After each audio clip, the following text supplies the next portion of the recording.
নিজ লাইনত নোহোৱা নোপোজা কথা হ'ল। দুদিন ডিউটি ছুটি দিলে। লাইন একেবাৰে চাফা হ'ব লাগে। বাবু লাইন সদায় চাফা, মাত্ৰ বাবু কোৱাৰ্টাৰবোৰৰ গছ-গছনিখিনি কাটি কুটি চকুত লগা কৰিছে। লেতেৰা ঠাই হ'ল নিজ লাইন। পুৱাই পুংগা বাজে, চব মাইকী মতা লৰ ধৰে। ঘূৰি আহে চাঞ্জাবেলা। ঘূৰি আহোঁতে কোন কেনেকৈ ঘাইল হৈ আহে কোনে জানে। কাৰোবাক হাড়ি ভমৰে কাটি মুখ ফুলাই দিয়ে, কাৰোবাক কাঁইতে আঁচুৰে, কোনোবাটোক কোদালে কাটে, কোনোবা এজনীক লহা পিঁপৰাই কামুৰি ৰঙা কৰে, কাৰোবাক আকৌ চুঙা পকাই ডাকি গা দমলা দমল কৰি পঠিয়ায়। কোনোবাটোৱে আকৌ চাবুকৰ ঘা লৈ চেঙালতি পাৰি আহে। পিছে এইবোৰ গাত বৰষুণৰ পানী পৰি শুকুৱা দি নোহোৱা হৈ যায়। অটবোৰৰ মাজত ক'তনো ঘৰ চাফাই লাইন চাফাই হয়। মানুহখিনিয়ে দুদিনৰ কাম বাদ দি সঁচাকৈয়ে নিজ লাইন চাফা কৰি পেলালে। মাইকী মানুহবোৰে বেৰাবোৰ লিপিলে, ঠিক চোলাত সেকি কোলা চানেকীয়া কৰা চাহপাতৰ ৰং লোৱা মাটিৰে। মন্দিৰৰ কাষৰ পুখুৰীটোৰ মাটিৰ ৰংটো আন মাটিতকৈ বেলেগ। একেবাৰে গেৰুৱাও নহয় বা বোকা ৰঙৰো নহয়। এই মাটিৰে ঘৰ মচিলে বা বেৰা লেপিলে সেই বেৰা বা মজিয়াই কাঢ়াকৈ বকা ৰঙা চাহৰ ৰং লয়। তাৰ পাছত দুৰ্গীক হাক ডাক, বেৰাত ছবি আঁকি দিব লাগে। দুৰ্গীয়ে লক্ষ্মী, সীতা, লক্ষীক লগত লৈছে। গোটাই লৈছে ছবিৰ কাৰণে পিঠাগুৰি গোলা। লাইনৰ মাইকী মানুহবোৰেই পিঠাগুৰি খুন্দি দুৰ্গীক দিছে। দুৰ্গীয়ে গোটাই লৈছে সেন্দুৰ আৰু নীল। মন্দিৰৰ কাষতে এজোপা বাঁহ আছে। বাঁহজোপা জোপোহা। বাঁহবোৰ এটা বাঁহীৰ সমান হয়।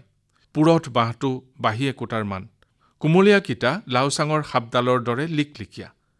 দুৰ্গীয়ে দোচাৰোককৈ কটাই লৈছে সেই বাঁহজোপাৰে এজোকা টুকুৰা টুকুৰ কৰি লোৱা কুমলীয়া বাঁহ। বাঁহৰ টুকুৰাবোৰৰ আগটো দুৰ্গীয়ে দাঁতেৰে চোবাই চোবাই আঁহ উলিয়াই লৈছে। তাই সেই কামটো শিকিছে তাইৰ নানীৰ পৰা। বহুতে কয় দুৰ্গী হেনো আইতাকৰ দৰে। দুৰ্গীয়ে ঝুমুৰ গানো শিকিছিল আইতাকৰ পৰাই। চোবাই চোবাই আগটো সূতাৰ দৰে কৰি লোৱা এজোকা বিজুলী বাঁহ। এটা মাটিৰ মলাত এমলা পিঠাগুৰি, অলপ সেন্দুৰ, অলপ নীল। তাৰ পাছতে দুৰ্গী এজনী জোনপুকী। সৰু সৰু বাঁহ কাঠৰ কমৰাবোৰ ছবিৰে সজাই তোলা দুৰ্গীজনী জোনাকী পৰুৱা এজনী নহয় কিনো। আটাই কেওটা লাইন তাই টিপ টিপ পোহৰেৰে ভৰাই তুলিছে। এখন বেৰাত মাজতে একুৰা ৰঙা জুই, চাৰিওফালে গোলকৈ বহা মানুহ এজাক। দুৰ্গীয়ে দুটা ত্ৰিভুজ ওলোটা উভোটাকৈ লগ লগাই আঁকি সৰু সৰু ৰেখা একোডালেৰে হাত ভৰি দি বনাই পেলাই একোটা মানুহ। গোলকৈ বহা মানুহজাক দূৰৈৰ পৰা এপাহ ফুল যেন দেখি। ওচৰ চাপিলেই হাত ভৰি মেলি থকা মানুহ। কোনোবা এখন বেৰত যদি বেলি, আনখনত জোনতৰা, এখনত যদি চাহগছ, আনখনত পিপুল গছ, এখনত মন্দিৰ। বুধুৱাই তাৰ বেৰাৰ ময়ূৰটো ইমান ভাল পালে যে ওপৰত এখন কাঁচবনৰ আওলাই সাজি দিলে। ৰ'দ বৰষুণৰ পৰা ময়ূৰটো ৰক্ষা কৰিলে। তাকে দেখি আটায়ে খেৰ, কাঁচবন, উলু যি পালে তাৰেই আওলা একোখন দি দুৰ্গীৰ ছবিবোৰ ৰ'দ বৰষুণৰ পৰা আঁতৰাই থলে। চাহাব, বাবু সকলোৱে লাইন চাবলৈ আহি চমৎকৃত হৈ গ'ল। বকচিচ আহিল দুৰ্গীৰ ঝুমুৰীয়া দললৈ। দুআঙুল নহয়, এবেগেত বহল লাল পাৰীৰ চাৰি মাইকী মহৰীয়ে লাইন চকীদাৰৰ হাত পৌঁছাই দিলে। ঝুমুৰীয়া দলৰ কি ফূৰ্তি! সেইদিনা লাইন চাফাৰ কাৰণে কামজাৰি বন্ধ আছিল। পুংগা বজাৰ আগতেই লাইন চাফাইৰ কামত ধৰিছিল মানুহবোৰে। ৬ নম্বৰ লাইনতে গান বাজানা হৈছিল। ল'ৰাবোৰে চুলিত গুজিবলৈ পাখি গোটাইছিল। হালধিৰে বোলোৱা কপালত মাৰি ফেট্টি সাজু কৰিছিল। দুৰ্গীহঁতে বৰা চাহাবৰ বংলাত এইবাৰ ঝিংকাফুলীয়া ঝুমুৰ মাৰিব। নতুন বহল লাল পাৰীৰ চাৰি জমা আছে। দিনতে ইজনীয়ে সিজনীক ভৰিত আলতা সানি দি থৈছে। পয়লা চাঞ্জাতে ফুট গধূলিতে আৰম্ভ হ'ল নাচ গান। দুৰ্গীহঁতে ঝিংগাফুলীয়া ঝুমুৰ মাৰিলে। কেউপিনে থকা জংঘল ওখ চাপৰ চাহনিত সেই সুৰ ভাগি ভাগি বিয়পি পৰিল। বহুত জোনাক আছিল সেই ৰাতি। জোনাকবোৰ বৰষুণ হৈ কেউপিনে আচাৰকণি পৰিছিল। গান, জুই, মাদল, হাৰিয়া আৰু জশ্নাৰ জিতাছ, নিজে নিজে গুটি পৰি ফুলি উঠা চাঞ্জে ফুলৰ গোন্ধ। দিনটো শুই থাকি চাঞ্জেবেলা ফুলি উঠা এই ফুলবোৰ যেন দুৰ্গীহঁতৰ লগতে ঝুমুৰীয়া হ'ল। কোনপাহ চাঞ্জে ফুল আগদহনি হ'ব তাকে লৈ ফুলবোৰৰ জ্যোৎস্নাৰ মাজত যেন উখনা উখনি লাগিল। ঝুমুৰ মৰা শেষ হ'ল। জুই নুমাল। কলহ খালী হ'ল। সকলো কামৰাই কামৰাই গ'ল। কোনোবাই দেখিলে বুধুৱাই লক্ষ্মীক লৈ চাহৰ পাহিবোৰৰ মাজত সোমালগৈ। দুৰ্গীয়ে তেতিয়াও গাই আছিল, আম গাছে জাম দিদি বুকে কেন ফলে হে, বাঁকা চোখের ঠার দেখি নিন্দ নাহি আবে হে, বাঁকা চোখের ঠার দেখি নিন্দ নাহি আবে হে। গছত লগা ৰখাল আম গাভৰুৰ বুকুত দেখি, গাভৰুৰ বেকা চাৱনীত বিদ্ধ হোৱা ডেকাৰ বিহ্বল নিদ্ৰাহীন নিশাৰ গান গোৱা দুৰ্গীৰ গাটো নিচা লাগিছিল। দুৰ্গীৰ ভৰি অলপ অলপ কঁপিছে, কথাবোৰ লাগি লাগি ধৰিছে। তাইৰ গাত সকলো ধৰণৰ নিচা বাৰুকৈয়ে লাগিছিল। তাই ৩ নম্বৰ কামৰাত সোমাইছিলগৈ। সোমোৱাৰ আগতে চাইছিল তাইৰ বেৰা টকা তীৰন্দাজ ডেকাৰ ছবি। এইখন ছবিত দুৰ্গীয়ে পিঠাগুৰিৰে বনাই পেলোৱা তীৰন্দাজ ডেকাই তীৰ টোৱাইছিল এডাল প্ৰকাণ্ড জাল পহিয়ালৈ। দুৰ্গীয়ে মিঠা কিন্তু ঠনঠনীয়া মাতটোৰে গাইছিল, কোন মুণ্ডা জানে তীরের মন্তর, কোন মুণ্ডা জানে তীরের মন্তর, একা তুমি জানো হে, এ তুমি ধনুক উঠাও নিশান বিঁধো, একা তুমি পারো হে, ধনুক উঠাও নিশান বিঁধো, একা তুমি পারো হে। তাইৰ তীৰন্দাজ ডেকায়ো ছবিখন চাইছিল। দুৰ্গীৰ শাৰীৰ আচল খহি পৰিছিল। চাহাবৰ চকুত মোহনি লগাই দিয়া তাইৰ চাহপাতৰ দৰে মিহি শৰীৰটোত জ্যোৎস্নাৰ জিঠাচ পৰিছিল। তাইৰ তীৰন্দাজ ডেকাৰ চকুত কোনো মোহনি নাছিল, আছিল নিচাগ্ৰস্ত আন্ধাৰ। সি ভুৰভুৰাই উঠিছিল। এই ছবি হি আমি নি ৰাখবে। তাৰ পাছত দোচাৰো বস্তা এটাতে মোটোকা মাৰি শুই পৰিছিল। তাই গায়েই আছিল, কোন মুণ্ডা জানে তীৰেৰ মন্তৰ, একা তুমি দুৰ্গীৰ এই গান এটা সুৰেই নহয়।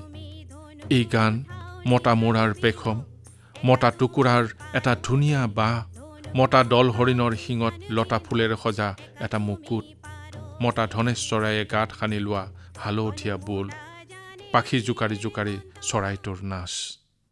দোচাৰুৱে হঠাৎ দুৰ্গীক গালত ঠাচকৈ চৰ মাৰি দিছিল। আৰে এই ছবি হি আমি নাই ৰাখবে, এই গানা ভি নাই গাবে, চুপে যাবে ৰ। দুৰ্গীৰ ডিঙিত নিচা হৈ গানবোৰ লাগি আছিল। গান নাচৰ ৰাগী তাইৰ গাত আঠা লাগি আছিল। তাইৰ ডিঙিৰ পৰা নিজে নিজে ওলাই আহিছিল ৰাগী লগা শব্দৰ লানি। চৈত বৈশাখ মাসে নদী বহে ৰসে ৰসে। দোচাৰু শুই পৰিছিল। চাঞ্জে ফুল এজোপা মিঠা গুণ এটা বিয়পাই ফুলি উঠিছিল। দুৰ্গীয়ে তাৰ কাষতে বহি গাই আছিল, পাহাড়ে পর্বতে লতা ফুল না ফুটে, ঝপা ঝপা কেমন বাঁধিব তোদের খোসা, ডাল ভাঙিয়ে হলো দশা। দুৰ্গীয়ে কান্দিছিল। টপ টপকৈ চকুৰ পানী পৰিছিল। চকুৰ পানী পেলাই তাই ঢাটকি ফুল, ঝাপা ঝাপা ফুল নুফুলা পাহাৰৰ লতাৰ গান গাইছিল। অদ্ভুতভাৱে কৰোঁ নাছিল সেই সুৰ। জোনটো মেঘৰ মাজত ঢাক খাই পৰিছিল। পাহাৰৰ পৰা ভাহি আহিছিল নিশাচৰ চৰাইৰ মাত, বনৰীয়া জন্তুৰ মাতো ৰৈ ৰৈ ভাহি আহিছিল। এটা কেঁকুসাপে কাষতে মাতি আছিল। কেঁকুসাপৰ মাতটোৰ লগত যোগ হৈছিল এটা ফেঁচাৰ মাত। দুয়োটা মাত ৩ নম্বৰ কামৰাৰ একেবাৰে কাষতে ওপৰা ওপৰিকৈ বাজি আছিল। দুৰ্গী গৈ বেৰাৰ ফালে মুখ কৰি শুই থকা দোচাৰুৰ কাষতে পৰিছিলগৈ। তেতিয়া তাইৰ গাত আৰু কোনো ধৰণৰ নিচা নাছিল। চব নিচা ফাটি গৈছিল। তাই কেৱল শুনি আছিল কেঁকুসাপ আৰু ফেঁচাৰ মাতৰ যুগলবন্দী।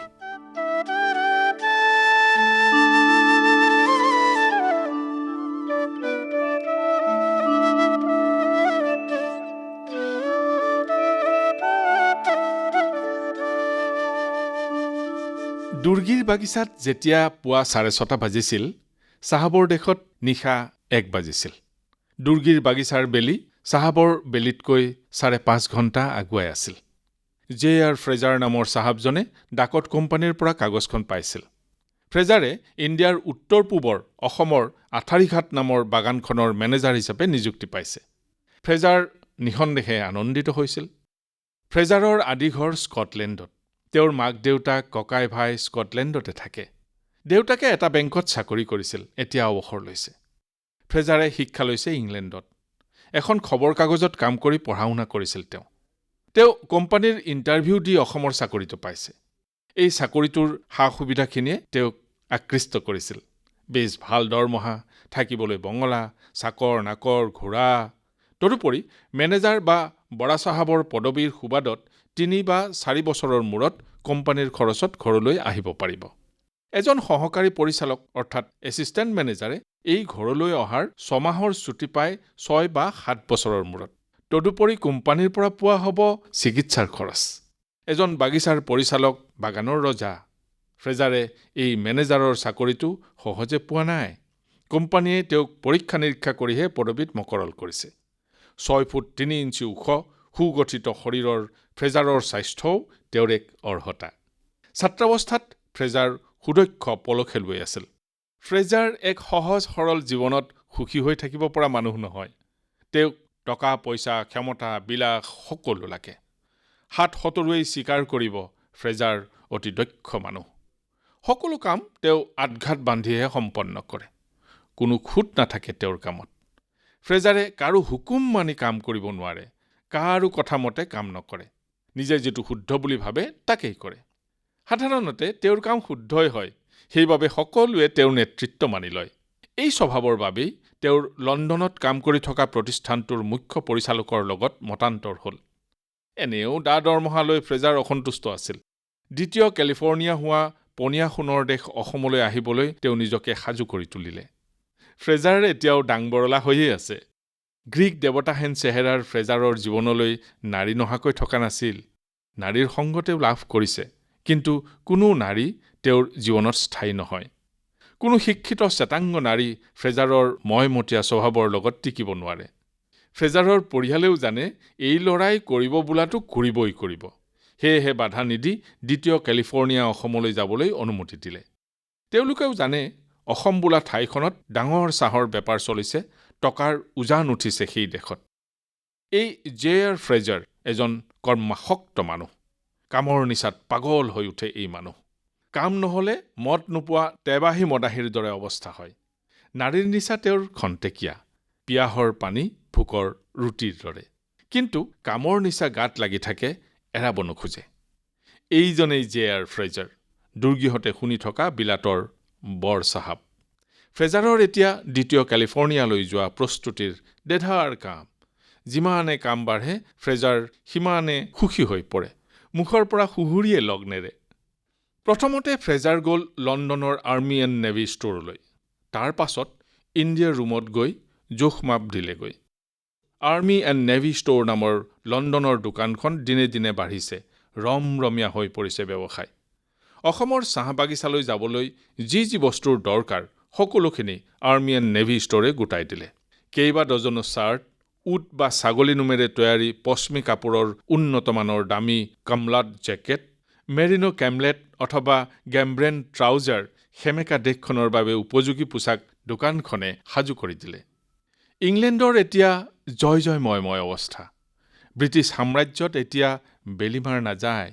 এই আৰ্মি এণ্ড নেভি ষ্ট'ৰৰ ফুলি ফালি অহা ব্যৱসায়ে ইংলেণ্ডৰ বৰ্তমান চহকী অৱস্থাৰ জল পট পৰিচয়। পৃথিৱীৰ চুকে কোণে এই দোকানৰ পৰা হুৰা বস্তু যাব লাগিছে। নতুন অৰ্থনৈতিক পৰিব্ৰাজকসকলে বিভিন্ন বস্তু বিচাৰি এই দোকানতে ভিৰ কৰিছেহি।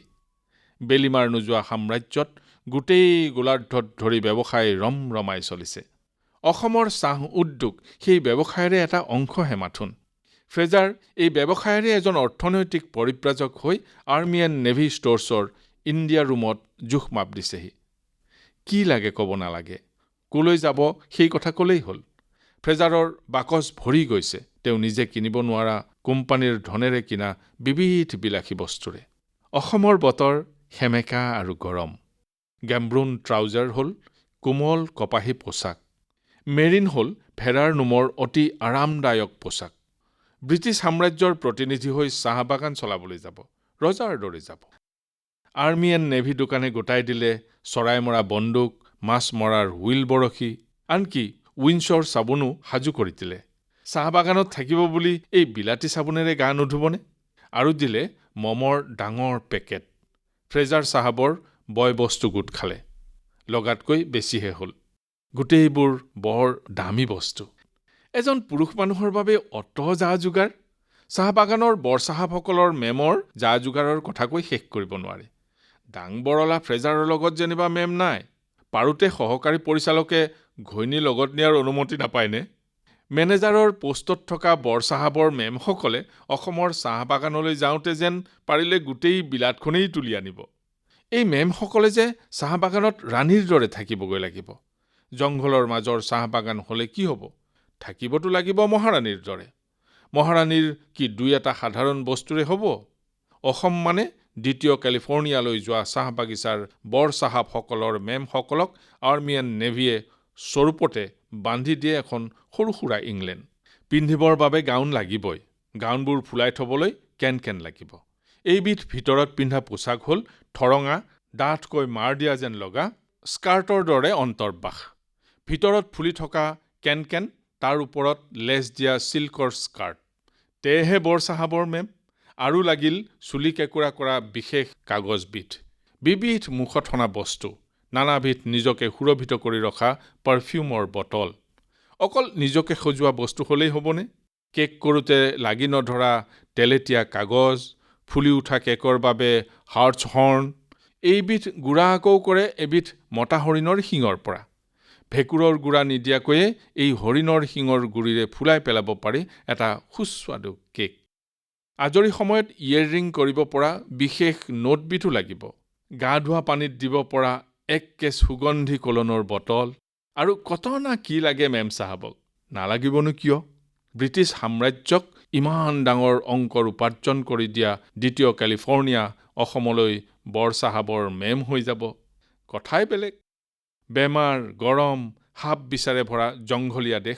তাত হাবিৰ মাজত থাকিব লাগিব। ইংলেণ্ডৰ বতৰ, ৰং ৰহস্য উদ্বিগ্নতাহীন পৰিচিত জীৱন এৰি কোননো বগী মেম হাবিখনলৈ আহিব খুজিব? অসমৰ চাহাবসকলৰ পত্নী এগৰাকী পোৱা কোম্পানীয়ে অনুমতি দিলেও টান আছিল। যিসকল আহিছিল তেওঁলোকক মহাৰাণী কৰি নাৰাখিলে নহ'ব।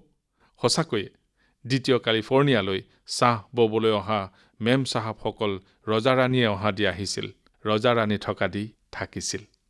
ফ্ৰেজাৰো ৰজা অহা দি অসমলৈ চাহ ববলৈ আহিল। অসমলৈ আহোঁতে ফ্ৰেজাৰৰ বয়স 37 বা 38 হ'ব। ফ্ৰেজাৰে আজি 6 মাহমানৰ আগতেই চশমা লৈছে। ওচৰৰ আখৰবোৰ ভালকৈ নমনে। সাধাৰণতে চাহাবসকল অসমলৈ অক্টোবৰ বা নৱেম্বৰ মাহত আহে। জাৰকালি বতৰ লাহে লাহে গৰমৰ ফালে যায়। চাহাবহঁতৰো সহ্য হৈ আহে। ইংলেণ্ডৰ বতৰৰ লগত অসমৰ সেমেকা গৰম বতৰ একেবাৰে অমিল। কোম্পানীয়ে বেমাৰ হোৱাৰ ভয়তে চাহাবহঁতক গৰমকালি যাবলৈ নিদিয়ে। কিন্তু ফ্ৰেজাৰ চাহাবে যেতিয়া গম পালে কোম্পানীৰ এখন লাভদায়ক বাগিচা মেনেজাৰৰ অবিহনে চলি আছে, তেওঁ মাৰ্চ মাহতে যাবলৈ মান্তি হ'ল। ফ্ৰেজাৰে কিছু বছৰ আফ্ৰিকাত কটাইছিল। গৰমতে আছিল, বেমাৰততো পৰা নাছিল। নিজৰ সুস্বাস্থ্য আৰু সহ্য ক্ষমতাৰ ওপৰত অসীম আস্থা আছে ফ্ৰেজাৰৰ। ফ্ৰেজাৰে হিচাপ কৰি চাইছে, গৈ পাওঁতে বাগানত আচল চাহ উৎপাদনৰ সময়ছোৱা পৰিয়ে যাব। সেই সময়ত আছামিকা কেমেলিয়া, অসমৰ চাহৰ পৃথিৱী বিখ্যাত তৃপ্তি উৎপাদন হয়। এই চোৱা সময়ত চাহ গছৰ কোমল কোহপাতবোৰৰ আগটো সোণালী হৈ পৰে। এই সোণালী আগ বা টিপটোৰ পৰাই উৎপাদন হয় সুৰভিত সোণালী ৰঙৰ চাহ। এই কেইবছৰমান অসমৰ আথাৰিকাত বাগিচাই এই চাহবিধ প্ৰস্তুত কৰি আছে। কোম্পানীক ভাল লাভ দিছে। ফ্ৰেজাৰক বাছি বাছি কোম্পানী বাহাদুৰে এনেই এই বাগানলৈ পঠোৱা নাই। ফ্ৰেজাৰে বয়-বস্তুৰ লগতে বান্ধি লৈছে এটা কাগজ কিতাপৰ টোপোলা। অসমৰ চাহ বাগিচালৈ অহা এচাম চাহাবে ইতিমধ্যে কোম্পানীৰ পৰা অৱসৰ লৈ ইংলেণ্ডলৈ উভতি গৈছে। বহুতে অভিজ্ঞতাবোৰ লিপিবদ্ধ কৰিছে। সেইবোৰো ফ্ৰেজাৰে গোটাই লৈছে। জাহাজত 30ৰ পৰা 35 দিন থাকিব লাগিব। সময় অবাবতে ৰং ৰহস্য কৰি কটোৱাটো ফ্ৰেজাৰে পচন্দ নকৰে। ফ্ৰেজাৰে নৰ্থ য়ৰ্কশ্বায়াৰৰ মিডলব্ৰছলৈ গ'ল। তাৰ পৰা লণ্ডনৰ বন্দৰ, চেড বন্দৰ, এডেন, কলম্বো, মাদ্ৰাজ, কলিকতা, সাগৰে সাগৰে এমাহ যাব এই মহাৰাজা জাহাজ।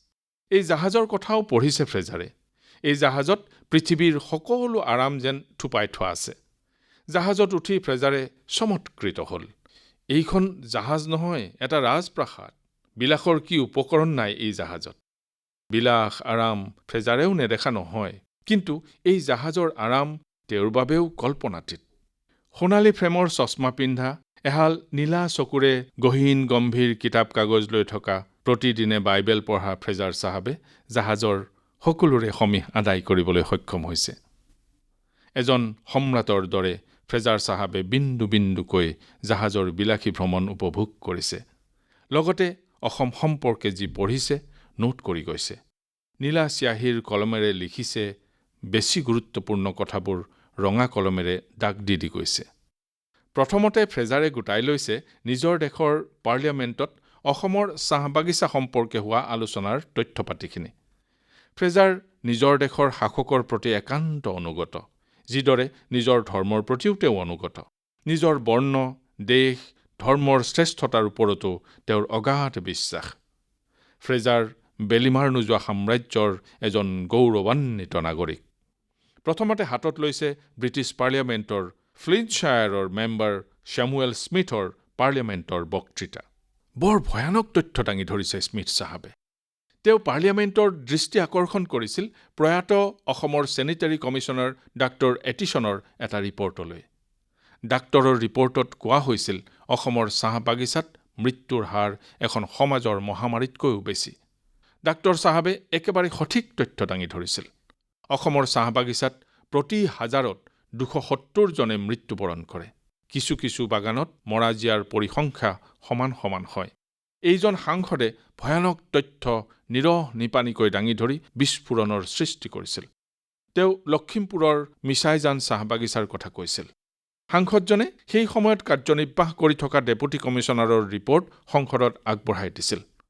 1886 চনত মিছাইজান চাহ বাগিচাৰ বহুত শ্ৰমিক বাগানৰ পৰা ওলাই আহি ষ্টেচনত বহি আছিলহি। শ্ৰমিকখিনিয়ে অভিযোগ কৰিছিল বাগান কৰ্তৃপক্ষই তেওঁলোকক চাবুকেৰে কোবাইছিল। মাইকী মানুহখিনিক মেনেজাৰ চাহাবৰ বঙলাৰ বুলনিৰ খুটাত বান্ধি লোৱা হৈছিল। মাইকী মানুহখিনিৰ কাপোৰ কঁকালৰ ওপৰলৈ তুলি নিতম্বত চাবুক মৰা হৈছিল। সাংসদ ছামুৱেল স্মিথে আৰু কৈছিল, চাহ বাগান কিছুমানত পোতাশালৰ দৰে এটুকুৰা ঠাই আছিল। এলেহুৱা বা কাম কৰিবৰ কাৰণে ইচ্ছা নকৰা মজদুৰক তাত ৰছীৰে বান্ধি থোৱা হৈছিল। বেলিমাৰ নোযোৱা সুসভ্য ব্ৰিটিছ সাম্ৰাজ্যত ঘটি থকা এইবোৰ কথা সাংসদজনে পোহৰলৈ আনি প্ৰশ্ন কৰিছিল, কি ব্যৱস্থা লোৱা হ'ব। তেওঁ আৰু কৈছিল, 116 ধাৰা মতে চাহ বাগানৰ শ্ৰমিকসকলে সপ্তাহত এদিন ছুটি পায়। সেই ছুটি কৰ্তৃপক্ষই নিদিয়ে। ফ্ৰেজাৰে ছেমুৱেল স্মিথৰ সংসদৰ বক্তৃতাটো আৰ্কাইভ বা গন্ধিয়া ভঁৰালৰ পৰা গোটাই আনিছে। ফ্ৰেজাৰে এইবোৰ পাৰ হৈ যোৱা ঘটনা বুলি নিজকে পতিয়ন নিয়ালে। ফ্ৰেজাৰে ছাৰ জি কেম্পবেলৰ সংসদৰ বক্তৃতা পঢ়ি গম পালে 1873 চনৰ ইংলেণ্ড ইমিগ্ৰেশ্যন এক্ট, আভ্যন্তৰীণ অন্তঃপ্ৰব্ৰজন আইন বাগানবোৰত মনা নহয়। কোনো নিয়ম নমনাকৈ মজদুৰসকলক গিৰমিটীয়া কৰা হয়। বহু দূৰৈৰ পৰা ধৰি বান্ধি অনা মজদুৰসকল নিজ দেশলৈ ঘূৰি যাব নোৱাৰি বাগানবোৰতে টিপ চহী দি চুক্তি নতুন কৰাৰ নামত কৃতদাস হৈ পৰে। সদনত অসমৰ চাহ বাগানৰ কুলিৰ দুৰ্দশালৈ হোৱা তৰ্কাতৰ্কিবোৰ ফ্ৰেজাৰে মন দি পঢ়িলে। তেওঁ ছাৰ জে গৰ্ষ্ট কেথামৰ কথাখিনিত দুডাল আঁচ মাৰিলে। ছাৰ জে গৰ্ষ্ট কেথাম ভাৰতবৰ্ষৰ দায়িত্বত থকা আণ্ডাৰ ছেক্ৰেটেৰী। তেওঁ কৈছে, অসমৰ চাহ বাগিচালৈ সদনত বিভিন্ন কথা উঠি আছে। তেওঁৰ মতে এইবোৰ পাৰ হৈ যোৱা দিনৰ পুৰণি কথা। ৰেকৰ্ডত স্পষ্টকৈ লেখা আছে কথাবোৰ অতিৰঞ্জিত। মহামাৰীৰ বাবে কুলিৰ মৃত্যুৰ পৰিসংখ্যা বাঢ়িছে, কুলিক উপযুক্ত সুবিধা নিদিয়াৰ বাবে নহয়। সাংসদসকলৰ তথ্য পাতিবোৰ ভুল ধাৰণাৰ পৰা আহিছে। যিখন বাগানত কুলিক চাবুকেৰে বেটুৱা হৈছিল সেই বাগানৰ মেনেজাৰে উপযুক্ত শাস্তি পাইছে। সেই কুলিক অমানৱীয় আচৰণ কৰা মেনেজাৰক 10 মাহৰ সশ্ৰম কাৰাদণ্ড বিহা হৈছে। তদুপৰি টকাৰ জৰিমনাও বিহা হৈছে। কেথাম চাহাবে দৃঢ়তাৰে কৈছে, অসমৰ চাহ বাগিচাৰ কুলিসকল ভালে আছে। ব্ৰিটিছ চৰকাৰে কুলিসকলক উপযুক্ত সা সুবিধা দিছে। কেথাম চাহাবে এইসকল সাংসদৰ অভিযোগৰ উত্তৰত কৈছিল, ইংলেণ্ডত বহু ভালকৈ থাকিবলৈ নোপোৱা নিৰাশ্ৰয় মানুহ আছে। এইবোৰ মানুহে অসমৰ চাহ বাগিচাত কুলিসকলক বাগান কৰ্তৃপক্ষই দিয়া ঘৰ আৰু ৰেচন পোৱা হ'লে ধন্য মানিলোহেঁতেন। বেছ ভালকৈ আছে অসমৰ চাহ বাগিচাৰ মজদুৰসকল। কেথাম চাহাবে সংসদত জোৰ দি কৈছিল, এইসকল আদিবাসী মজদুৰ বেংগল আৰু আন আন ঘন বসতিপূৰ্ণ ঠাইত কৰ্মহীন হৈ আধাপেটি হৈ বাস কৰিছিল। অসমৰ চাহ বাগিচালৈ আহি এই মানুহখিনিয়ে নতুন জীৱন পালে। কেথাম চাহাবে কৈছিল, আৰু বনোৱা দলে দলে অসমৰ চাহ বাগানলৈ যাব লাগে। ফ্ৰেজাৰে অসমত চাহ উদ্যোগ স্থাপন কৰিবলৈ অহা প্ৰথম ব্ৰিটিছ চাহ খেতিয়কসকলৰ কথাবোৰো পঢ়িছে। ফ্ৰেজাৰে বাৰে বাৰে তেওঁলোকক কুৰ্নিছ কৰিছে, কিমানজন মৰিল। এই হাবিৰে ভৰা দেশখনৰ চুকে কোণে কিমান কষ্ট কৰি বাগানবোৰ পাতিছিল। ফ্ৰেজাৰে গৌৰৱবোধ কৰিছিল, এইসকল বাহাদুৰ ব্ৰিটিছৰ তেজ তেওঁৰ গাতো আছে। মুখৰ কথাত বেলিমাৰ নোযোৱা ব্ৰিটিছ সাম্ৰাজ্য স্থাপন হোৱা নাই। ফ্ৰেজাৰে লৰ্ড বেণ্টিঙৰ টি কমিটিৰ 1835 চনত শদিয়ালৈ অহা চাহ খেতি পৰীক্ষকৰ ভয়ানকভাৱে বিপদজনক নৌযাত্ৰাৰ কথাও পঢ়িছে। গাঁৱলীয়া নৌকাৰে সেই সময়ৰ বাহাদুৰ ব্ৰিটিছসকলে কেনেকৈ যে অসমলৈ আহিছিল। উদ্দেশ্য চাহ ৰোৱা। জন এফ কটছে লিখিছে, দিনৰ পিছত দিন, সপ্তাহৰ পিছত সপ্তাহ, কি যে এক আমনিদায়ক ভয়াৱহ যাত্ৰা। পাৰে পাৰে কেৱল বালিময় নদী পাৰ আৰু ইকৰাৰ ঘন বননি, কোনো প্ৰাণৰ ছবি নাই। বৰষুণ আহিলে একো নেদেখা হয়। পানীত উটি আহে সোঁতে উভালি পেলোৱা গছ আৰু বৰ বৰ একোখণ্ড মাটিৰ টুকুৰা। মাটিৰ খণ্ডবোৰত লাগি থাকে ইকৰা আৰু দীঘল দীঘল ঘাঁহবোৰ। এইখিনি পঢ়ি ৰঙা দাগ দি ফ্ৰেজাৰে তেওঁৰ আগৰ প্ৰজন্মক কুৰ্নিছ কৰিলে। তেওঁ মন বান্ধিলে এনেকৈ চাহ বাগান চলাব যে এইসকল বাহাদুৰ ব্ৰিটিছৰ সপোন ফলিয়াব আৰু পৰিশ্ৰম সাৰ্থক হ'ব।